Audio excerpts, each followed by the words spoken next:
नमस्कार। आज हम आपको बता रहे हैं वॉल्यूम, जिसमें हम आपको पहली चीज बता रहे हैं त्रिविमीय आकृतियां, यानी कि 3D फिगर। तो 3D फिगर क्या होते हैं दोस्तों, इसे हम देखेंगे। जो हमारे 3D फिगर है, तो बात करते हैं 3D फिगर, ठीक है, यानी कि जो 3 दिशाओं में बनते हैं। देखो 2D फिगर वो होता है, ये पहले समझ लो 2D क्या होता है, ठीक है। 2D यानी 2 डायमेंशन, 2 दिशाएं। जैसे इस प्लेन पे हमने ये रेखाएं 2 खींच दी है, ठीक। अब ये 2D फिगर में बन रही है आपकी, ठीक है। अगर हम इसको x मानते हैं और उसको y मानते हैं, तो ये 2 दिशाएं हो गई, ये आपकी 2D फिगर में है। और 3D फिगर में मान लो इसी के ऊपर हमने एक रेखा खींची इस तरह से, यानी कि इस बोर्ड की मोटाई क्या है वो आपको बताएगी 3D फिगर। तो 3D फिगर अब आपको समझना है कि 3D फिगर मान लो x y और ये तीसरी रेखा ये आपको जो z बनाती है, तो ये फिगर अगर आपका बन रहा है तो इस तरह का 3D फिगर कहलाएगा, ठीक है। और यहां से अगर हम इसको हटा देते हैं तो ये वाला जो फिगर है आपका, ये आपका 2D फिगर कहलाता है, ठीक है। अब 2D फिगर तो आपको समझिए किसी समतल पे जो आकृति बनती है वो 2D फिगर होती है, और वैसे आकृति बनती है वो 3D फिगर होती है, ठीक है। आपको एक और उदाहरण बता रहे हैं। कुछ 3D फिगर की मूवी होती है, फिल्म, जो क्या होता है, गूगल दिया जाता है, आपको चश्मा दिया जाता है, वो पहन के जब आप हॉल में बैठते हैं पिक्चर देखने के लिए, तब वो 3D फिगर में आपको दिखाई देती है। मतलब कि आप उसका एक हिस्सा हो जाते हैं। अगर उसमें फाइट हो रही है, कुछ भी हो रहा, तो वो सामने लगता है, आपकी आंख पे लग रहा है, ठीक है। इस तरह से तो 3D फिगर में क्या क्या होता है, ठीक है। सबसे पहली बात लंबाई होती है, ठीक। दूसरी बात चौड़ाई होती है, चौड़ाई भी होती है। और तीसरी बात इसमें ऊंचाई भी होती है, ठीक है। तो लंबाई, चौड़ाई और ऊंचाई का जो गुणनफल बनता है वो हमारा 3D फिगर में बनता है, ठीक है। अब देखते हैं 3D फिगर होते कौन कौन से हैं, ठीक है। हम यहाँ पे आपको एक 3D फिगर बना के दिखा रहे हैं, ठीक है। इन्हीं के बारे में हम बात करेंगे, ठीक है। अब हम बात करते हैं, ये देखो आपका बन रहा है, ये हमने एक घन बनाया है, ठीक, लेकिन ये बनेगा 3D फिगर में, ठीक। अब ये आपका हो गया घन, ठीक है।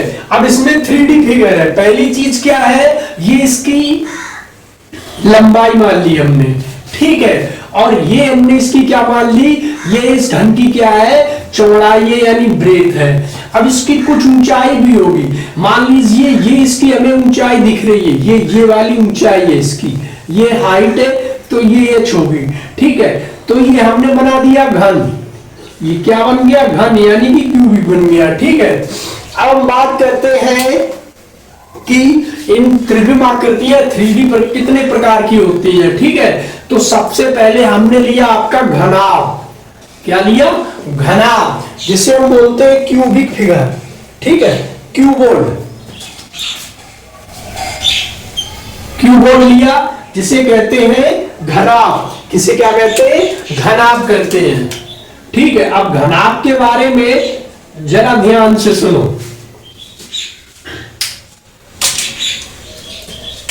देखो घनाभ का मतलब होता है जिसमें आपको कितने फिगर बनेंगे, 3D फिगर में बनेगा, ठीक। अगर हमने इस तरह बना दिया तो ये तो 2D फिगर हो गया, ठीक।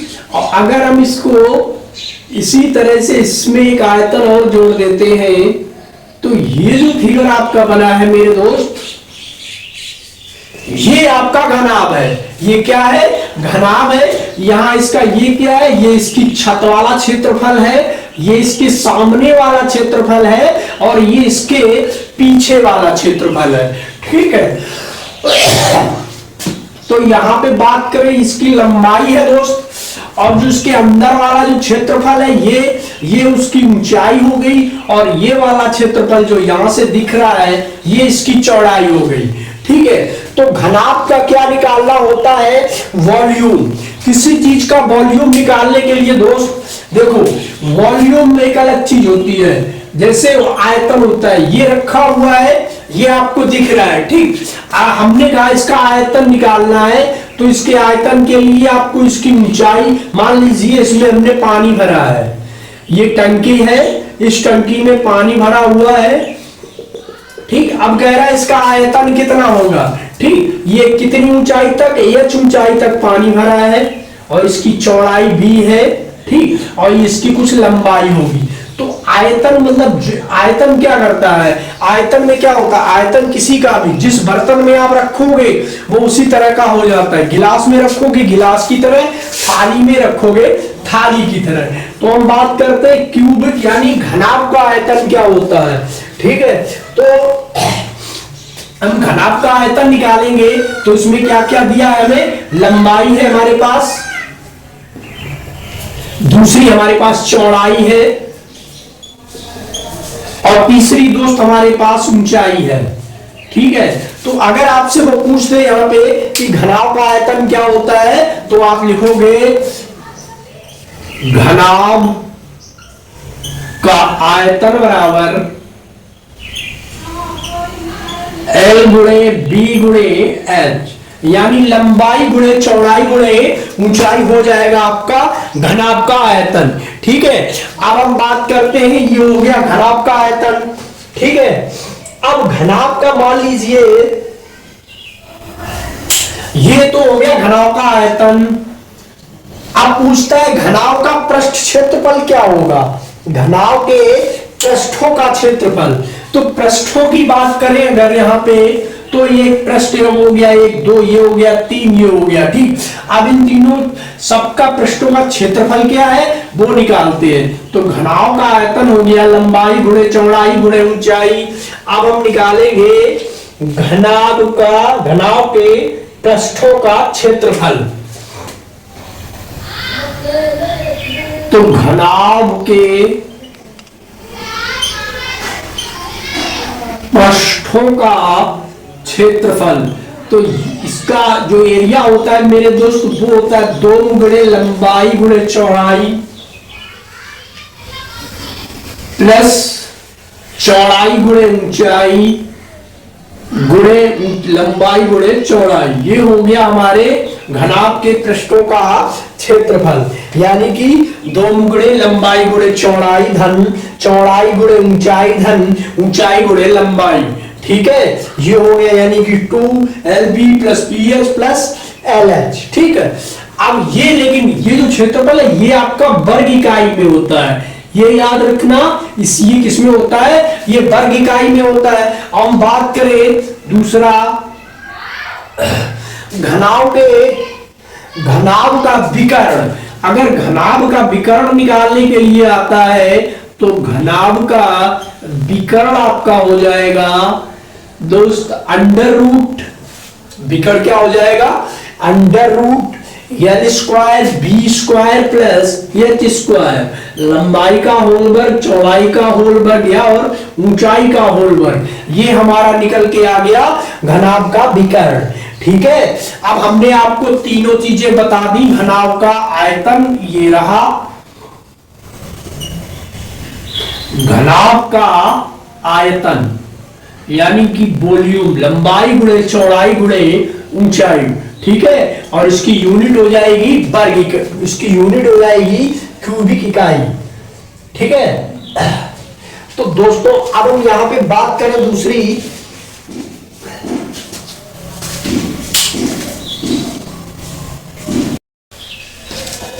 तो दोस्तों यहाँ पे त्रिविमीय आकृतियों में हम आपको बता रहे हैं घन के बारे में। तो घन क्या होता है, जिसे हम क्यूब बोलते हैं। इसका आयतन होता है लंबाई लंबाई लंबाई यानी कि L क्यूब, ठीक है। ये क्या है, घन होता है, चारों तरफ से इसकी लंबाई चौड़ाई बराबर होती है, वर्ग की तरह है, ठीक है। यानी एक वर्ग का 3D रूप है। जिस तरह से आपने वो देखा ऐसे करके मिलाने वाले होते हैं, उस तरह से वर्ग का 3D रूप है। इसके पृष्ठों का क्षेत्रफल होता है 6L स्क्वायर, और अगर इसके घन का विकर्ण की बात करें तो वो होता है L अंडर रूट 3। तो दोस्तों यहाँ पे हमने आपको घनाभ और घन तीनों, घनाभ और घन दोनों के बारे में बताया है जितना आपके सिलेबस में है। तो दोस्तों यहाँ से अब हम शुरुआत करते हैं। त्रिभुज और घन के कुछ क्वेश्चंस लेंगे, ठीक है। तो अगली क्लास में जो आपको हम बताएंगे कि त्रिभुज और घन के मिला के क्वेश्चन और क्षेत्रफल के मिला के क्वेश्चन आएंगे। तो यहाँ पे हमने आपको घन और क्यूब आयतन के बारे में बता दिया है। तो देखते हैं यहाँ पे एक घन का क्वेश्चन देख लेते हैं। तो यहाँ पे आपके सामने क्वेश्चन है, वो कह रहा है एक बॉक्स की लंबाई 10 मीटर, चौड़ाई 6 मीटर, ऊंचाई 4 मीटर है, ठीक है। इस बक्से का आयतन व पृष्ठीय क्षेत्रफल ज्ञात करो, ठीक है। तो कह रहा है एक बक्से की लंबाई, एक बक्सा है जिसकी लंबाई L बराबर, चौड़ाई B, लंबाई L, चौड़ाई और ऊंचाई, तीनों चीजें हमें दी हुई है, ठीक है। तो यहाँ पे हमें लंबाई दी है 10 और चौड़ाई दी है 6 और ऊंचाई दी है 4 मीटर, ठीक है। ये सभी मीटर में है, ठीक। अब वो कह रहा है एक बक्सा है इस प्रकार का, तो इसका क्या ज्ञात करना है हमें, सबसे पहले आयतन, उसके बाद में पृष्ठीय क्षेत्रफल। तो इसका आयतन क्या होता है, बक्से का आयतन हो जाएगा यानी वॉल्यूम हो जाएगा L गुणे B गुणे H, यानी कि लंबाई गुणे चौड़ाई गुणे ऊंचाई। तो कर दो 10 गुणे 6 गुणे 4, तो ये हमारा कितना आ जाएगा 240। क्या आएगा 240, क्या आएगा वर्ग मीटर आएगा, ठीक है। 240 मीटर क्यूब में आएगा, ठीक। अब दूसरी बात कह रहा है इसका पृष्ठीय क्षेत्रफल निकालना है। तो पृष्ठीय क्षेत्रफल के लिए सीधा वही फार्मूला बताया है, फटाफट रख दो। तो पृष्ठीय क्षेत्रफल क्या होगा 2 गुणे LB plus BH plus LH, ठीक है। तो 2 गुणे L कितनी है 10 गुणे 6 गुणे 4 गुणे 4 गुणे 10, ये हमारी हो जाएगी 2, यानी 60 प्लस 24 प्लस 40, इधर आ जाओ, ये हो जाएगी, जोड़ लो 124, यानी कि 2 गुणे 124 इक्वल टू आ जाएगी 4 दूनी 8, 248 मीटर स्क्वायर, 248 मीटर स्क्वायर में आएगी। तो ये हमारा यहाँ पे पृष्ठीय क्षेत्रफल निकल के आया और दूसरा हमारा यहाँ पे ये आयतन निकल के आया, ठीक है। तो बक्से का आयतन 244 और पृष्ठीय क्षेत्रफल है 248 मीटर क्यूब, ठीक है। तो अब हम एक क्वेश्चन और देखते हैं कि एक घन का क्वेश्चन लेते हैं, ठीक है।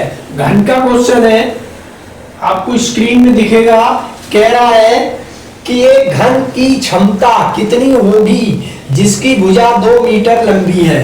कह रहा है एक घन है जिसकी भुजा कितनी है, तो घन की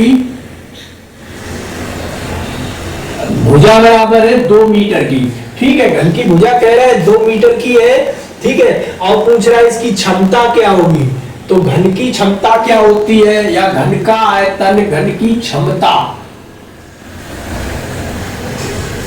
ये हमारी हो जाएगी 1 क्यूब होता है, तो 2 का क्यूब हो गया, कितनी आ गई 2 दूनी 4 दूनी 8 मीटर क्यूब, ठीक।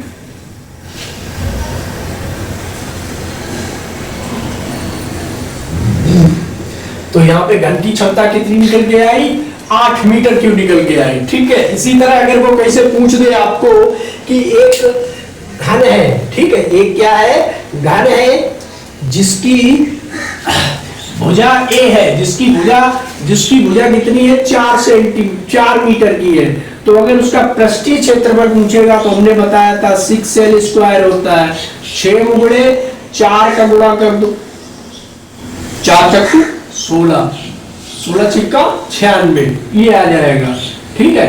तो घन के बारे में आपको चीजें पता चली है दोस्तों। अब हमारी नेक्स्ट क्लास में आप देखिएगा त्रिभुज के क्वेश्चंस हैं जो हमारे रह गए थे, हम वो भी आपको बताएंगे। तो मिलते हैं दूसरी क्लास में, तब तक के लिए नमस्कार।